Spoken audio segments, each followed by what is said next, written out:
দেশবাসী, আমি আমার স্ত্রীকে নিয়ে নারায়ণগঞ্জের সেই সোনারগাঁও থানাধীন রয়্যাল রিসোর্টে আমি গিয়েছিলাম। এখানে প্রশ্ন আসছে এই সময় আমি কেন গেলাম এবং আমি কেন সেখানে আইন শৃঙ্খলা রক্ষাকারী বাহিনীকে অবহিত করিনি, কেন আমি আমার ব্যক্তিগত নিরাপত্তা বিষয়ে নিশ্চিত হইনি, এই ধরনের প্রশ্ন এসেছে। এটি আমি অবশ্যই অকপটে স্বীকার করছি যে এভাবে অসাবধানতা এবং নিরাপত্তাহীনতা নিয়ে কোন ধরনের নিজস্ব নিরাপত্তার ব্যবস্থা নিশ্চিত না করে সস্ত্রীক সেখানে ঘুরতে যাওয়া বা সেখানে অবস্থান করাটা আমার জন্য সেই পরিস্থিতিতে সমীচীন ছিল না। কিন্তু আসলে আমি এতটা আশঙ্কা করিনি যে আমাদের বাংলাদেশ এই পর্যায়ে পৌঁছে গেছে। সন্ত্রাসীরা এমন একটি নিরাপদ জায়গাতেও এভাবে হামলা করতে পারে। রয়্যাল রিসোর্ট এটি অত্যন্ত নিরাপদ সুরক্ষিত একটি জায়গা বলেই আমার ধারণা ছিল, কিন্তু আমি সেদিনের ঘটনায় বিস্ময়াভিভূত হয়ে পড়েছি, বিস্মিত হয়ে পড়েছি।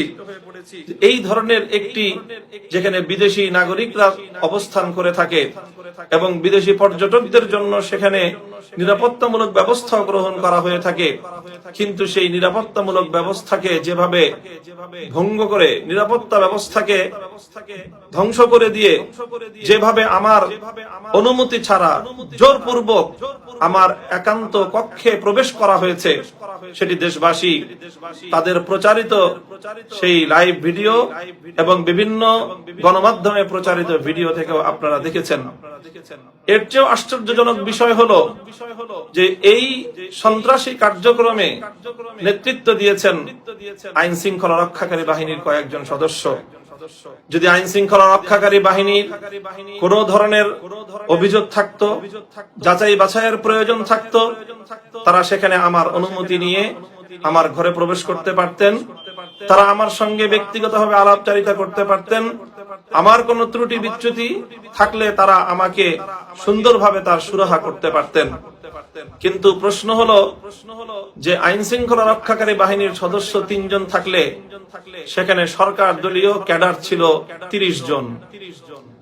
কেন তারা এই সরকার দলীয় ক্যাডারদেরকে নিয়ে কেন আমার উপর চড়াও হলো, কেন আমাকে হেনস্থা করলো? যদি সেদিন আমি সৎ সাহসিকতার সাথে রুখে না দাঁড়াতাম, তাহলে আমি এ ব্যাপারে নিশ্চিত যে তারা যতটুকু করেছে এতটুকুতে তারা কোনোভাবেই ক্ষান্ত হতো না, তারা আরো ভয়াবহ কোন পরিণতির দিকে আমাকে ঠেলে দিত। তারা আমাকে শারীরিকভাবে আক্রমণ করার জন্য উদ্যত হয়ে এসেছিল এবং আমাকে আমার শরীর থেকে আমার কাপড় চোপড় পর্যন্ত এগুলো কেড়ে নেওয়ার, শরীরের বস্ত্রকে কেড়ে নেওয়ার পর্যন্ত তারা উদ্ধত হয়েছিল। আমার সুন্নতের উপর, দাড়ি এবং টুপির উপর তারা হামলা করেছে। এইভাবে হামলা করে পুলিশ এবং আইন শৃঙ্খলা রক্ষাকারী সদস্যদের উপস্থিতিতে এই সকল সন্ত্রাসীরা যে তাণ্ডব চালালো, সেখানে পুলিশ এবং আইন শৃঙ্খলা রক্ষাকারী বাহিনী নীরব দর্শকের ভূমিকা পালন করেছে, বরং তাদের সহযোগিতার ভূমিকা পালন করেছে। এ থেকেই প্রতীয়মান হয় আজকে বাংলাদেশে নাগরিকদের জানমাল এবং ইজ্জতের নিরাপত্তা কোন পর্যায়ে গিয়ে উপনীত হয়েছে। প্রিয় দেশবাসী, অনেকগুলো বিষয় নিয়ে এই বিভ্রান্তির জাল তৈরি করা হয়েছে, নামের বিভ্রাট তৈরি হয়েছে।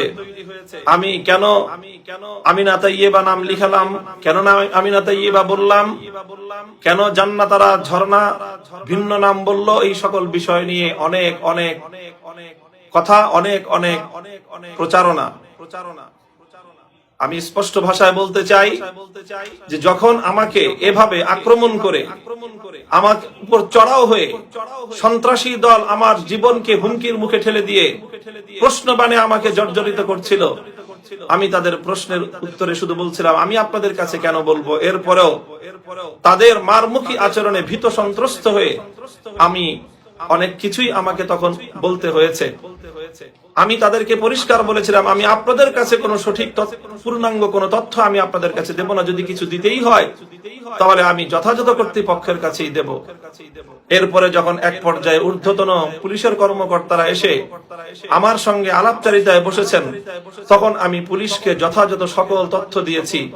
আমার প্রথম স্ত্রীর নাম কি সেটাও বলেছি, দ্বিতীয় স্ত্রীর নাম কি সেটাও বলেছি, এবং আমার প্রদত্ত আইডি কার্ডের তথ্যসূত্র ধরেই এবং আইন শৃঙ্খলা রক্ষাকারী বাহিনীর কাছে প্রদত্ত স্ত্রীর নাম থেকেই সেই ওখানে আমিনা তাইয়েবার নামটি আলোচনায় এসেছে। এবং জান্নাতারা ঝর্ণার কাছ থেকে যখন তারা আবার আমার অনুমতি ছাড়া তার স্টেটমেন্ট এবং তার যে বক্তব্য তারা ধারণ করেছে, সেটিও আমার বড় আরেকটি অভিযোগ, সেই বক্তব্য ধারণ করেছে আইন শৃঙ্খলা রক্ষাকারী বাহিনীর পুলিশ নারী কর্মকর্তাগণ। তারা কার অনুমতি নিয়ে সেটিকে জনসম্মুখে প্রচার করেছে?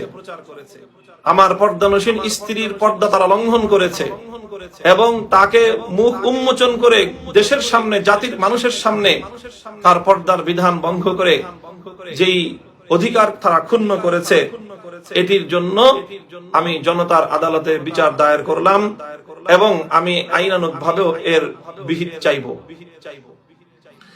আমার বিরুদ্ধে আমার চরিত্র হননের জন্য শুধুমাত্র এই ধরনের ব্যক্তিগত গোপন ফোনালাপ ফাঁস করেই তারা ক্ষান্ত হয়নি। এখানে বলতে ইচ্ছে হয়, প্রশ্ন করতে মনে চায়, এত এত ফোনালাপ যে আপনারা ফাঁস করলেন, কোন একটি ফোনালাপ থেকে কি এ কথা প্রমাণ করতে পেরেছেন জান্নাতারা ঝর্ণা অন্য কারো বিবাহিতা স্ত্রী? অথবা এ কথা কি আপনারা প্রমাণ করতে পেরেছেন যে সে আমার বিবাহিতা স্ত্রী নয়? বরং যতগুলো আপনারা তথ্য প্রমাণ ঘাটাঘাটি করেছেন, সবগুলোর মাধ্যমে একথাই দিবালোকের ন্যায় স্পষ্টভাবে প্রমাণিত হয়েছে, জান্নাত আরা ঝর্ণা আমার বিবাহিতা স্ত্রী।